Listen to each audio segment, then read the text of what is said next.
दोस्तों, Elon Musk को आज लोग सदी का सबसे बड़ा इनोवेटर और जीनियस कह के बुलाते हैं। लोग तो यहाँ तक भी कहते हैं कि इलॉन मस्क ही वो इंसान होगा जो दुनिया को क्लाइमेट चेंज के प्रकोप से बचाएगा। इस सुपर हीरो वाली इमेज के पीछे इलॉन भी काफी मेहनत करते हैं और दुनिया भर के इंटरव्यूज में कभी मार्स पर बस्तियां बसाने की तो कभी फ्यूचरिस्टिक टेक्नोलॉजी की बात करते हैं जो यंग लोगों को काफी पसंद आती है। लेकिन इलॉन मस्क वो नहीं है जो आप उन्हें समझते हैं, और हम पूरी जिम्मेदारी के साथ ये कह सकते हैं कि इलॉन मस्क के पीछे भी एक इंसान है जो लालच और पावर के नशे में है, ना कि दुनिया बचाने के लक्ष्य पर। तो अगर आप भी जानना चाहते हैं कि इलॉन मस्क का असली चेहरा क्या है तो बने रहिए वीडियो के अंत तक हमारे साथ। वीडियो शुरू होने से पहले चैनल को सब्सक्राइब करना और बेल आइकन दबाना ही मत भूलिएगा।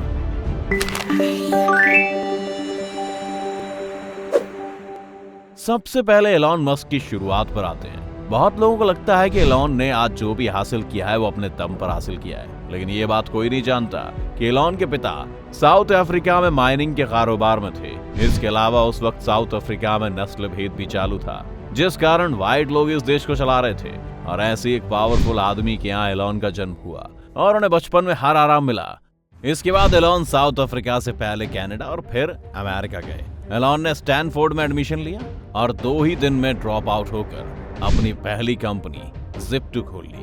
इलॉन आजकल जब इंटरव्यूज में 1995 के साल की बात करते हैं तो यही बताते हैं कि कैसे उनके पास उस वक्त पैसे नहीं हुआ करते थे, वो ऑफिस में ही सोया करते थे और कितनी मुश्किलें उन्हें इस काम में आई।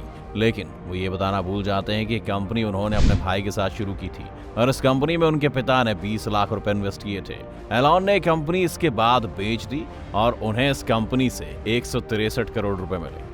इसी दौरान इलॉन की अपनी पहली पत्नी जस्टीन से शादी भी हुई। जस्टीन बताती हैं कि इलॉन से शादी करना एक जेल में रहने के बराबर था।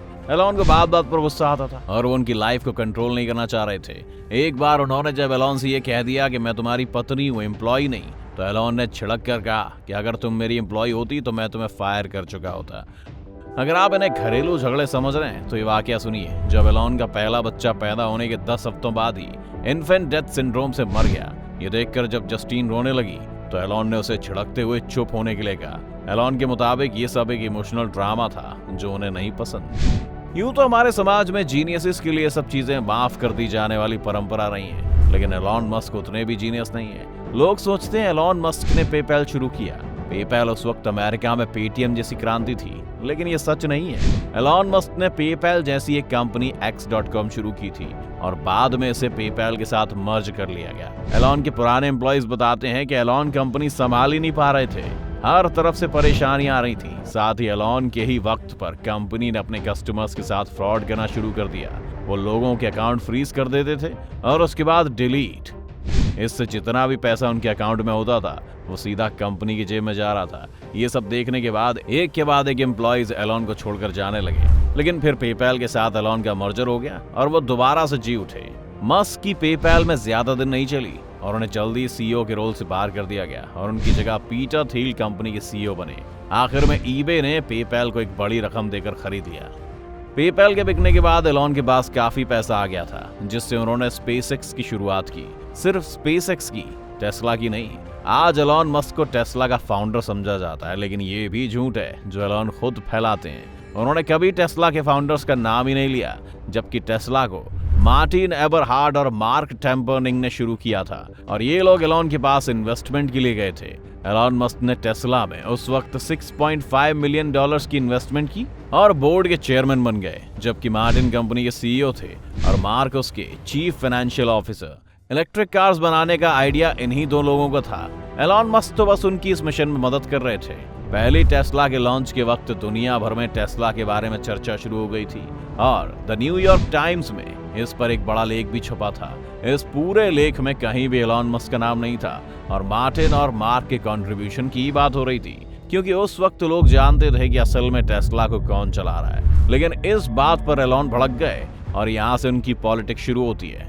एलॉन ने दोनों ही को फाउंडर्स को ये बोला कि अगली बार से जब भी टेस्ला के बारे में कोई बात होगी वो ये ध्यान रखे कि उनका नाम भी आए। सिर्फ इतना ही नहीं, उन्होंने मार्टिन और मार्क पर ये प्रेशर भी बनाया कि न्यूयॉर्क टाइम को अपनी गलती ठीक करने के लिए बोले। एलॉन यहाँ पर भी नहीं रुके, उन्हें कंपनी पर अपना और ज्यादा कंट्रोल चाहिए था। एलॉन कंपनी की तरफ से लोगों को बड़े बड़े प्रॉमिसेस करने लगे और सपने दिखाते रहे। जब टेस्ला वक्त पर अपनी कार का प्रोडक्शन पूरा नहीं कर पाई तो इसके लिए उन्होंने कंपनी के फाउंडर्स को ही जिम्मेदार ठहराया और बोर्ड की ताकत का इस्तेमाल करते हुए सबसे पहले तो दोनों को फाउंडर्स को कंपनी से बाहर कर दिया और फिर खुद सीईओ बन गए। एलॉन के इस फैसले को दोनों को फाउंडर्स ने कोर्ट में चैलेंज किया, लेकिन न सिर्फ एलॉन सबसे बड़े इन्वेस्टर होने के कारण ये केस जीत गए, पर साथ ही कोर्ट ने उन्हें कानूनी तौर पर कंपनी का तीसरा को फाउंडर भी घोषित कर दिया। एलॉन की पीआर मशीन और उनकी टीवी प्रोग्राम्स की अपीयरेंस ने उन्हें आज एक टीवी स्टार बना दिया है, इसलिए वो खुद भी इस केस से जुड़ी बातें छिपाते रहते हैं। उनकी स्ट्रैटेजी काम भी कर रही है। लोग आज टेस्ला के ओरिजिनल को फाउंडर्स के बारे में बात भी नहीं करते। एलॉन की पावर की सनक इस बात से भी दिखती है कि बिना किसी रॉकेट साइंस की डिग्री या एक्सपीरियंस के न सिर्फ एलॉन मस्क ने खुद को स्पेसएक्स का सीईओ नियुक्त किया, बल्कि चीफ टेक्नोलॉजी ऑफिसर भी बनाया। एलॉन के बारे में समय समय पर ये बातें भी सामने आती रहती हैं कि वो अपने एम्प्लॉइज को अच्छे से ट्रीट नहीं करते, बहुत छोटी छोटी बातों से चिढ़कर निकाल देते हैं और बिना ओवरटाइम के ज्यादा घंटों तक काम करने के लिए भी निर्देशित करते हैं। एलॉन मस्क ज्यादातर अपने बिजनेस के बारे में सपने दिखाते रहते हैं, फिर वो हाइपरलूप हो या मार्स पर बस्तियां बसना, क्योंकि जब तक वो ऐसा करते रहेंगे तब तक इन्वेस्टर्स उनकी कंपनी में अपना पैसा लगाते रहेंगे, जिससे उनकी खुद की दौलत में भी इजाफा होता रहेगा। यही वजह थी जब बज ऑल्ड्रिन और नील आर्मस्ट्रॉन्ग, जो चांद पर पहुंचने वाले पहले इंसान थे, उन्होंने शुरुआती सालों में स्पेसएक्स का जमकर विरोध किया था। वो ये सभी कुछ बहुत साफ तौर पर देख पा रहे थे। एलॉन मस्क ने 2014 में मॉडल एक्स की लॉन्च करने की बात की थी और आज 7 सालों बाद भी टेस्ला ने जहां अलग अलग कार्स लॉन्च कर दी हैं, मॉडल एक्स का लॉन्च अभी भी बाकी है। कंपनी लगातार ये कह रही है कि वो उस पर काम कर रहे हैं। एलॉन मस्क ने कुछ सालों पहले ही एक और सपने दिखाने वाला प्रोजेक्ट शुरू किया था, जिसका नाम था न्यूरालिंक। न्यूरालिंक इस तरह की चिप्स बनाने वाला था जो हर इंसान के ब्रेन के साथ अटैच की जा सकती है। एलॉन ने दावा किया था कि न सिर्फ ये चिप्स मेंटल हेल्थ पेशेंट्स के इलाज में काम आएगी, पर ह्यूमन इंटरेक्शन को एक अलग लेवल पर लेके जाएगी। लेकिन आज के समय में इसके 9 को फाउंडर्स में से 5 एलॉन के रवैये और उनके बड़े बड़े प्रॉमिसेस के कारण कंपनी छोड़कर जा चुके हैं। दोस्तों, वीडियो का मकसद एलॉन की बुराई करना नहीं है, बल्कि लोगों को उन्हें भगवान की तरफ पूजने से रोकने का प्रयास है। एलॉन बिजनेसमैन है और उन्हें एक बिजनेसमैन की तरह देखा जाना चाहिए। आपको क्या लगता है? एलॉन के बारे में अपनी राय हमें कमेंट करके जरूर बताएं।